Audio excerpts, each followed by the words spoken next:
Combien de temps dure un éveil spirituel? Une question simple, en apparence.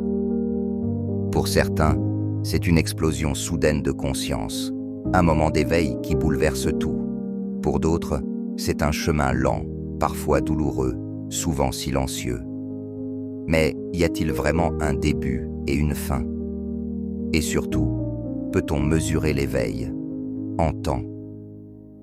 Dans cette vidéo, on explore ensemble les différentes phases de l'éveil spirituel, pourquoi il est unique pour chacun et ce qui le rend parfois interminable. Si tu te poses des questions, si tu traverses une période intense intérieurement, cette vidéo est faite pour toi. L'éveil spirituel est composé de 3 grandes phases. Le premier phase. L'éveil spirituel n'est pas un événement, c'est un processus. On imagine souvent l'éveil spirituel comme un moment précis, une illumination soudaine. Mais en réalité, c'est rarement aussi net. L'éveil, c'est un processus intérieur qui peut s'étendre sur des mois, des années, voire toute une vie. Ce n'est pas une destination, mais un chemin qui transforme profondément notre manière de voir le monde, les autres et soi-même. Il y a des phases hautes, des prises de conscience puissantes, une sensation de connexion divine, une paix intense, mais aussi des phases basses, des périodes de doute, de solitude, de désorientation totale. Ces cycles sont normaux. L'éveil érode l'ancien toi pour révéler l'essence profonde. Et ce nettoyage, cette purification, prend du temps. Ce processus touche l'esprit, le cœur, parfois même le corps. Perte de repères, nuits agitées, hypersensibilité, crises existentielles. Ce sont des signes que quelque chose s'aligne à l'intérieur. Donc non, l'éveil n'a pas de durée fixe. Il est vivant. Il évolue avec toi, à ton rythme, selon ton histoire, ton karma, ta conscience. Partie 2. Les phases de l'éveil. Du chaos à la clarté. L'éveil spirituel suit souvent un cycle. Il ne se fait pas en ligne droite, mais en vagues. Et chaque vague a son rôle. 1. Le choc ou l'appel intérieur. Souvent, tout commence par un bouleversement, une crise, une perte, un burn-out ou un profond mal-être existentiel. Quelque chose se brise, mais à travers cette brèche, la lumière commence à entrer. Tu remets en question ta vie, tes croyances, tes habitudes. Tu sens que quelque chose de plus grand t'appelle, mais tu ne sais pas encore quoi. 2. La nuit noire de l'âme. C'est une phase de profonde confusion. Tu te sens perdu, seul, incompris. Les anciennes structures s'effondrent. Tes anciens repères ne fonctionnent plus. C'est une mort symbolique, douloureuse mais nécessaire. C'est souvent là que l'ego résiste le plus. Il ne veut pas lâcher prise. Mais cette désintégration est le début d'une vraie libération. 3. L'expansion de conscience. Après la tempête, tu commences à percevoir la réalité autrement. Tu ressens l'unité de toute chose. Tu t'ouvres à l'intuition, à l'amour inconditionnel, à la sagesse intérieure. Tu vois au-delà des apparences. Ce moment de grâce peut être bref ou long, mais il te marque à jamais. 4. L'intégration.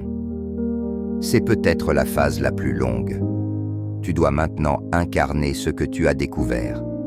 Vivre dans la matière cette conscience spirituelle. Revenir dans le monde, mais en étant transformé de l'intérieur.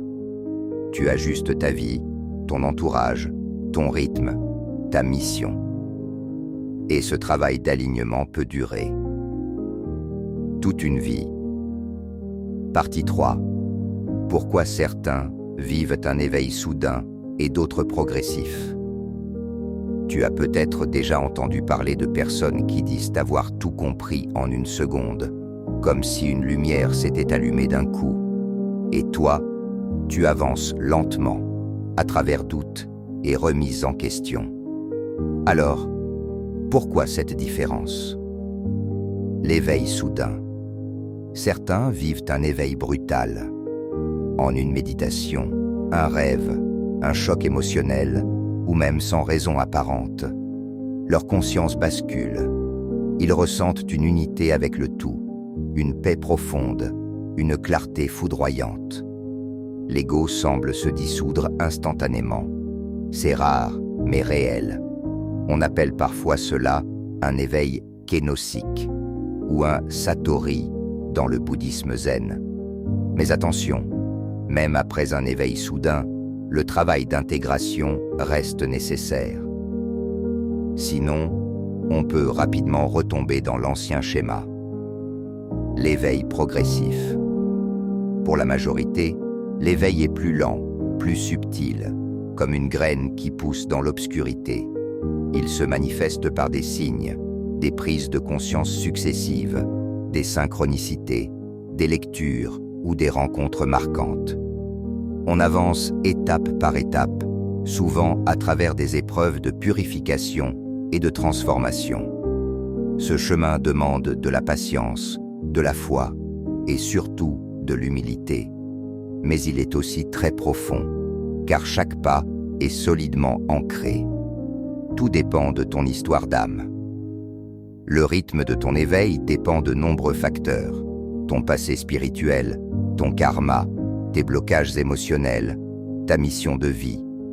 Aucune voie n'est meilleure qu'une autre. Ce qui compte, ce n'est pas la vitesse, mais la vérité de ton chemin. L'éveil, qu'il soit soudain ou progressif, est toujours une invitation à te reconnecter à qui tu es vraiment. Pour conclure, l'éveil est un retour à soi. Alors, combien de temps dure un éveil spirituel? La réponse est peut-être celle-ci. Autant de temps qu'il faut pour que tu te rappelles qui tu es vraiment. L'éveil n'est pas un but à atteindre. Ce n'est pas un diplôme à décrocher, ni une course à gagner. C'est un dépouillement, une reconnexion à l'essentiel, une renaissance intérieure. Tu ne deviens pas quelque chose de nouveau.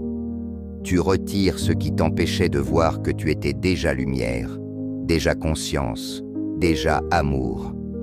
Et peu importe où tu en es aujourd'hui, si tu ressens l'appel, c'est que l'éveil a déjà commencé. En silence, en toi, dis-moi en commentaire, où en es-tu dans ton propre cheminement? Est-ce que tu traverses une phase de nuit noire, d'éveil ou d'intégration? Abonne-toi si tu ressens que cette vidéo t'a parlé.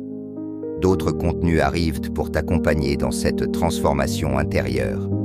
Et si tu connais quelqu'un qui est en plein questionnement spirituel, partage-lui cette vidéo. Elle pourrait être une lumière sur son chemin.